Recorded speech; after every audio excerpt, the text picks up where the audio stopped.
atau kompensasi tenaga kerja. Kan ini membahas tentang segmen.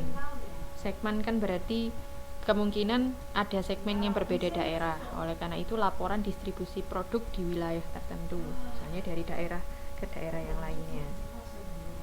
Itu. Kemudian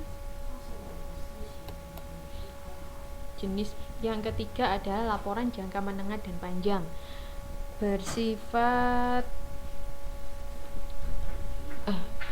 melihat kemungkinan di masa yang akan datang dalam jangka panjang, sekitar 5-10 tahun. Dijabarkan dalam anggaran atau budget.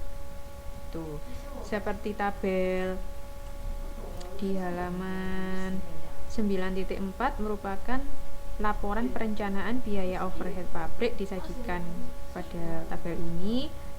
Tapi ini dalam 3 bulan.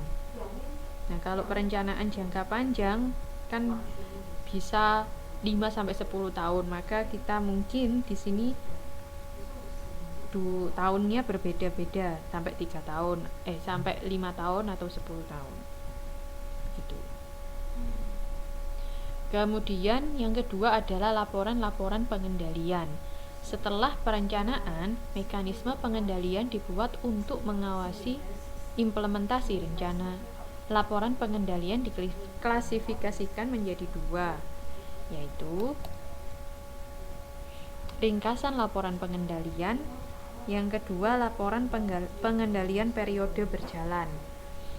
Untuk ringkasan laporan pengendalian, yaitu meringkas kinerja organisasi dalam periode tertentu. Bertujuan memberikan informasi seberapa efektif pencapaian kinerja dan pengecekan terhadap laporan pengendalian periode berjalan. Contohnya laporan pendapatan dan biaya aktual dengan yang dianggarkan.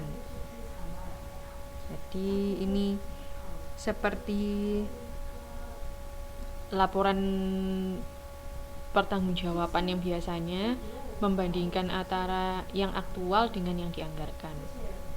Seperti itu. Ini yang pertama, ringkasan laporan pengendalian. Kemudian yang kedua, laporan pengendalian periode berjalan.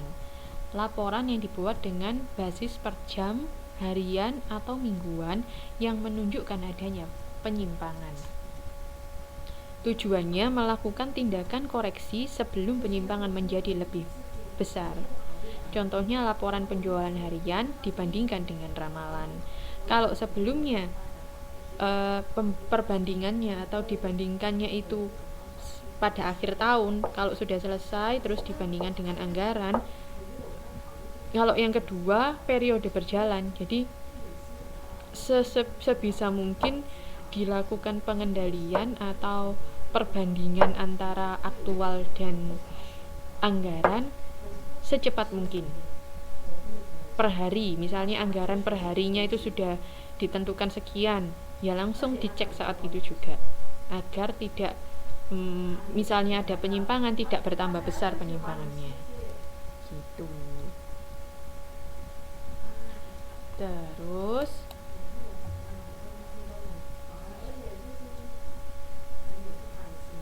ada laporan informasi atau information report. Bersifat historis, tujuannya menentukan tindakan yang perlu dilakukan di masa yang akan datang. Bisa dikelompokkan menjadi laporan tren, yaitu membandingkan suatu kondisi atau aktivitas selama beberapa tahun atau periode, kemudian menggunakan tahun dasar tertentu dalam persentase, kemudian dibandingkan dengan tahun-tahun berikutnya.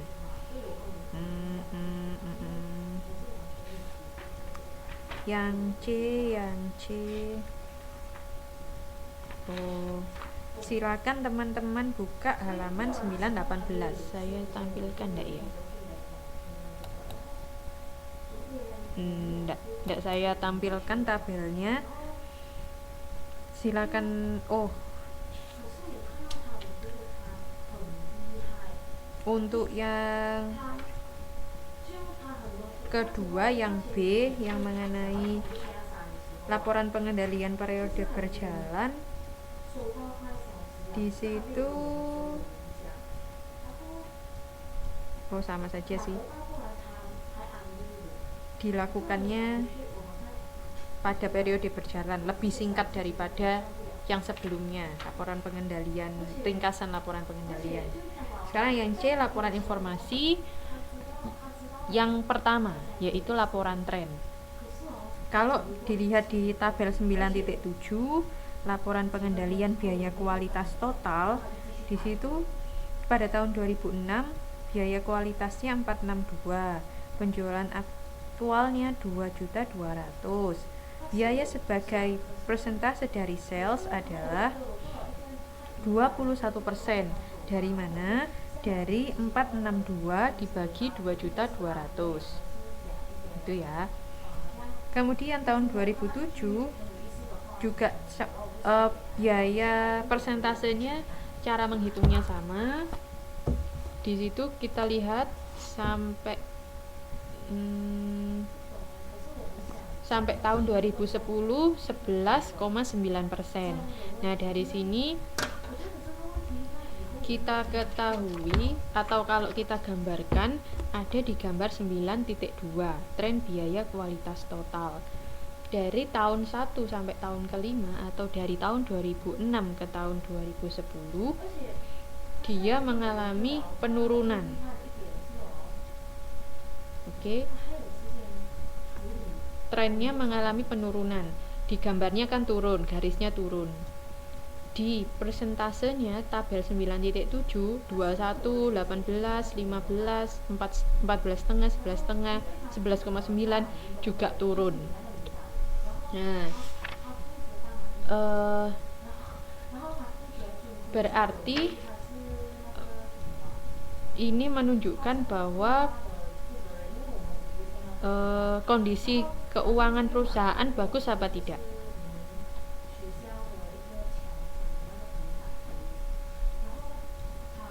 Kalau tren biaya kualitas totalnya semakin turun, berarti lebih bagus apa lebih jelek, teman-teman?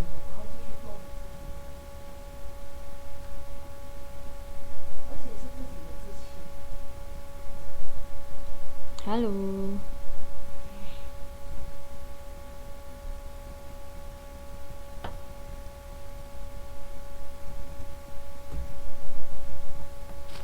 Ayo, kalau tren biaya kualitasnya semakin tahun semakin turun itu semakin bagus apa semakin gak bagus?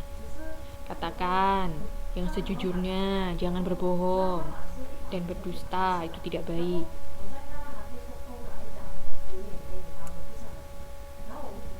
Piye, halo.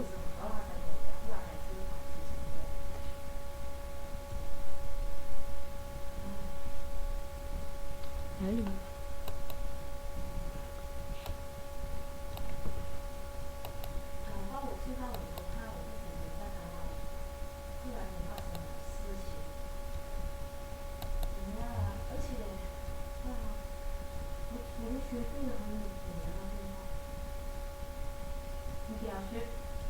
Kenapa kok lebih bagus, Mbak Rika?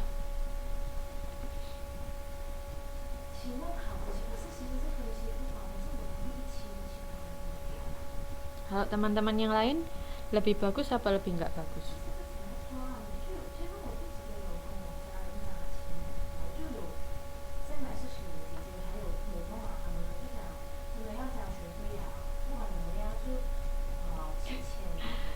Baiklah. Sekarang gini, kalau biaya semakin lama semakin turun, kan berarti lebih bagus. Iya kan? Berarti kan biaya atau uang yang dikeluarkan semakin sedikit. Berarti biaya itu kalau semakin sedikit semakin bagus.